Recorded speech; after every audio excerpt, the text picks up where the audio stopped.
Ramainya Cindy. Telur ayam dulu kak. Ayam dulu.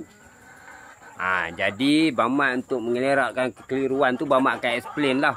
Telur ayam dulu kak. Ataupun ayam pun sibuk nak cakap. Dia nak mengaku dia dulu lah tu. Mesti ayam tu nak mengaku. Kak. Aku dulu baru telur. Bukan. Bang Mat akan bagi explanation. Jadi sebelum tu. Terima kasih yang telah subscribe Bang Mat punya channel. Jadi yang mana belum subscribe, boleh subscribe, like, komen dan share. Bang Mat akan ajak siapa dulu? Telur ayam dulu ke ayam dulu? Sementara kita nak tunggu EM kita tu jadi kan. Bang Mat akan explain dululah. Telur ayam ataupun ayam dulu. Tatara. Look at this. Mesin ni akan merungkaikan segalanya. Jadi senang je sebenarnya. Telur dulu ke ayam dulu? Jawapan dia Bang Mat dulu. Bang Mat dulu. Bang Mat yang belayam. Bang Mat yang manage mesin ni. Lalu keluarlah ayam. Ayam akan besar mengawan bertelur. Jadi kitaran semula dia ada Bang Mat. Bang Mat ayam telur. Bang Mat ayam telur.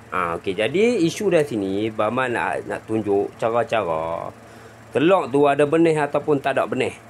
Simple like that. Wait, ada menetas dah sekok nampak? Jadi nak tahu telur tu ada benih atau tak benih, kita kena cek telur tu dalam gelap. Bukan telur tu, cek telur ayam. Jadi nak cek telur ni kena pakai torchlight dan dalam keadaan gelap supaya kita lihat dalam telur ni. Pertama kali banyak ciri-ciri dia lah. Antaranya kita tengok faktor fizikal bentuk muka bumi telur tu. Kalau ada menggerutu ke apa ke tu tak ada benih. Lepas tu dia retak, jangan masuk mesin, rugi tempat. Jadi Bang Mat akan suluh hampa tengok. Ini adalah telur yang tak ada benih. Jadi tak ada benih ni kita tak payah masuk mesin. Tengok dia menggerutu. Lepas tu gelembung udara dia tak ada. Nampak tak? Gelembung udara dia tak ada. Jadi dia tak ada. Dia masuk mesin ni, duduk dalam mesin ni 100 tahun sampai kiamat pun dia takkan menetas. Itu contohlah. Dan ini telur yang ada benih dan boleh letak dalam mesin. Kita tengok bentuk dia. Bentuk dia bentuk telur lah. Bentuk telur, tekstur dia cantik. Tak ada menggerutu, tak ada apa. Lepas tu kita tengok gelembung udara dia. Nampak tak? Dekat sikit kameraman. Oh, tak ada kameraman. Bang Mat gerak solo.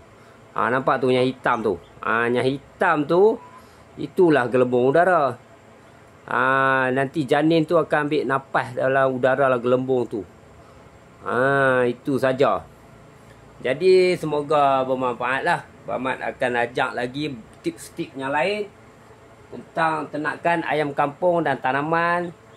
Semoga hampa semua mendapat apa yang perlulah. Bermanfaat lah.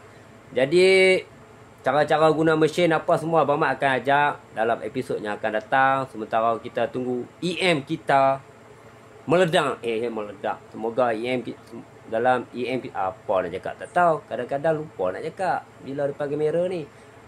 Sementara tunggu EM kita jadi, susah nak cakap lah kadang-kadang. Tak apalah, semoga bermanfaat. Jumpa lagi dalam video yang akan datang. Assalamualaikum warahmatullahi wabarakatuh. Have a nice day.